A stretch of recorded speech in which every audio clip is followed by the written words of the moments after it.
Rules about sacrifices. The Lord said to Moses, "Speak to the people of Israel. Say to them, you will enter a land that I am giving you as a home. There give the Lord offerings made by fire. These may be from your herds or flocks. And the smell will be pleasing to the Lord.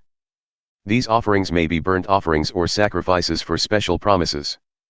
They may be offerings which are gifts to the Lord. Or they may be festival offerings.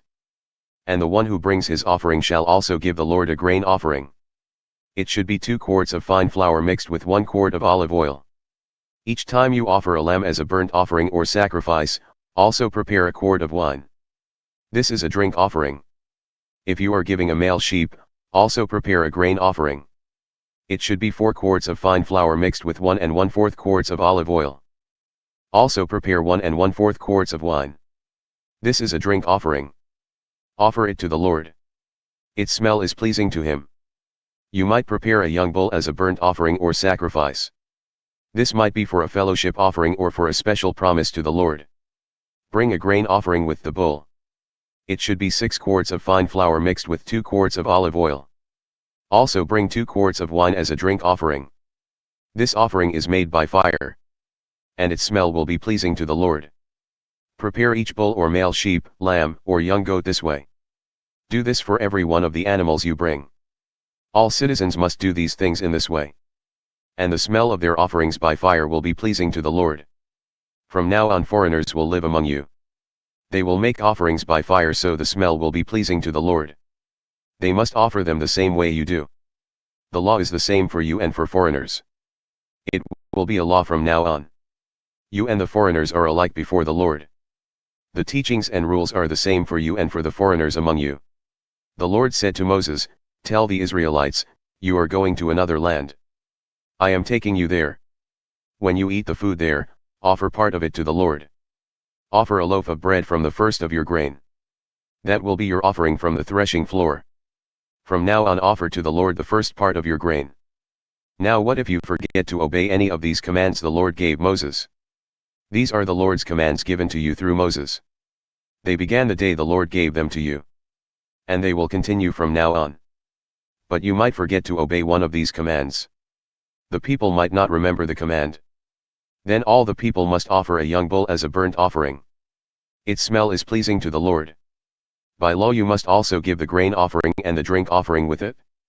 And you must bring a male goat as a sin offering. The priest will remove that sin for all the Israelites so they will belong to God. They are forgiven. They didn't know they were sinning. For the wrong they did they brought offerings to the Lord. They brought an offering by fire and a sin offering. All of the people of Israel and the foreigners living among them will be forgiven. No one meant to do wrong. Just one person might sin without meaning to. He must bring a year-old female goat for a sin offering. The priest will remove the sin of the person who sinned without meaning to. That person will belong to the Lord again. He will be forgiven. The same teaching is for everyone who sins without meaning to. It is the same for those born Israelites and for foreigners living among you. But anyone who sins on purpose is against the Lord. That person must be separated from his people. It is the same for someone born among you or a foreigner. That person has turned against the Lord's word. He has not obeyed the Lord's commands. He must surely be separated from the others. He is guilty. A man worked on the Sabbath. This happened when the Israelites were still in the desert. They found a man gathering wood on the Sabbath day. Those who found him gathering wood brought him to Moses and Aaron and all the people. They held the man under guard. They did not know what to do with him. Then the Lord said to Moses, "The man must die. All the people must kill him with stones outside the camp." So the people took him outside the camp. They killed him with stones as the Lord commanded Moses. The tassels. The Lord said to Moses, "Speak to the Israelites. Tell them this, tie several pieces of thread together. And tie them to the corners of your clothes. Put a blue thread in each one of these tassels. Wear them from now on. You will have these tassels to look at. They will remind you of the Lord's commands. Then you will obey them. And you won't follow what your bodies want and what your eyes wish for. Remember to obey all my commands. Then you will be God's holy people. I am the Lord your God. I brought you out of Egypt to be your God. I am the Lord your God. Korah, Dathan, Abiram, and On. Korah, Dathan, Abiram, and On turned against Moses. Korah was the son of Izhar. Izhar was the son of Kohat, and Kohat was the son of Levi. Dathan and Abiram were brothers, the sons of Eliab. And On was the son of Peleth. Dathan, Abiram, and On were from the tribe of Reuben. These 4 men gathered 250 other Israelite men and challenged Moses. They were well-known leaders chosen by the community. They came as a group to speak to Moses and Aaron. The men said, "You have gone too far. All the people are holy. Every one of them is holy. And the Lord is with them. So why do you put yourselves above all the people?" When Moses heard this, he bowed face down. Then he said to Korah and all his followers, "Tomorrow morning the Lord will show who belongs to him. The Lord will bring the one who is holy near to him. The Lord will bring to himself the person he chooses. So Korah, you and all your followers do this, get some pans for burning incense. Tomorrow put fire and incense in them. Then take them before the Lord. He will choose the man who is holy. You Levites have gone too far." Moses also said to Korah, "Listen, you Levites. The God of Israel has separated you from the rest of the Israelites. He brought you near to himself. You do the work in the Lord's holy tent. You stand before all the Israelites and serve them. Isn't that enough? The Lord has brought you and all your fellow Levites near to himself. Now you want to be priests. You and your followers have joined together against the Lord. Your complaint is not against Aaron." Then Moses called Dathan and Abiram, the sons of Eliab. But they said, "We will not come. You have brought us out of a land where much food grows. You brought us to the desert to kill us. And now you want to order us around. You haven't brought us into a land where much food grows. You haven't given us any land with fields and vineyards. Will you put out the eyes of these men? No. We will not come." Then Moses became very angry. He said to the Lord, "Don't accept their gifts. I have not taken anything from them, not even a donkey. I have not done wrong to any of them." Then Moses said to Korah, "You and all your followers must stand before the Lord tomorrow. And Aaron will stand there with you and them. Each of you must take your pan and put incense in it. Present these 250 pans before the Lord. You and Aaron must also present your pans." So each man got his pan and put burning incense in it. Then they stood with Moses and Aaron at the entrance to the meeting tent. Korah gathered all his followers who were against Moses and Aaron. And they stood at the entrance to the meeting tent.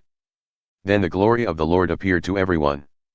The Lord said to Moses and Aaron, "Move away from these men.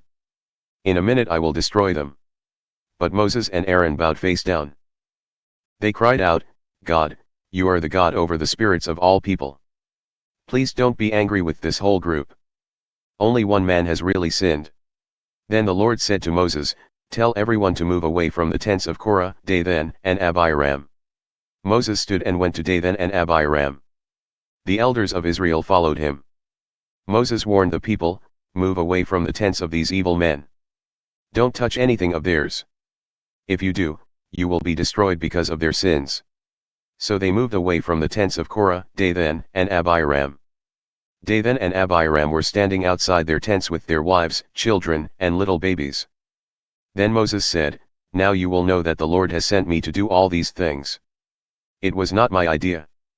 If these men die a normal death, the way men usually die, then the Lord did not really send me. But if the Lord does something new, you will know they have insulted the Lord. The earth will open and swallow them. Alive, they will go to where the dead are. And everything that belongs to them will go with them." When Moses finished saying these things, the ground under the men opened up. The earth seemed to open its mouth and swallow them.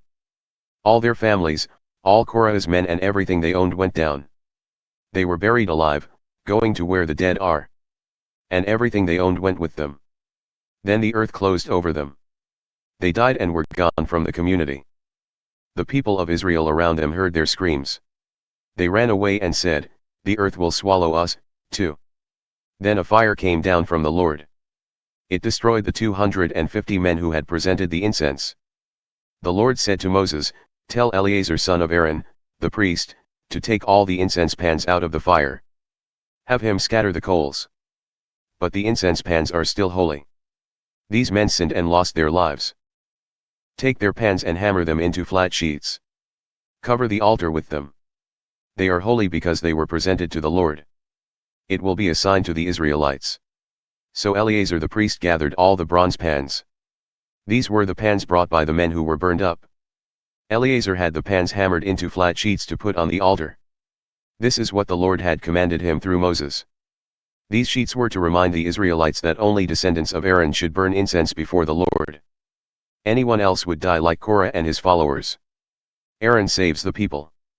The next day all the Israelites complained against Moses and Aaron. They said, "You have killed the Lord's people." The people gathered to complain against Moses and Aaron. But when they turned toward the meeting tent, the cloud covered it. The glory of the Lord appeared. Then Moses and Aaron went in front of the meeting tent. The Lord said to Moses, "Move away from these people.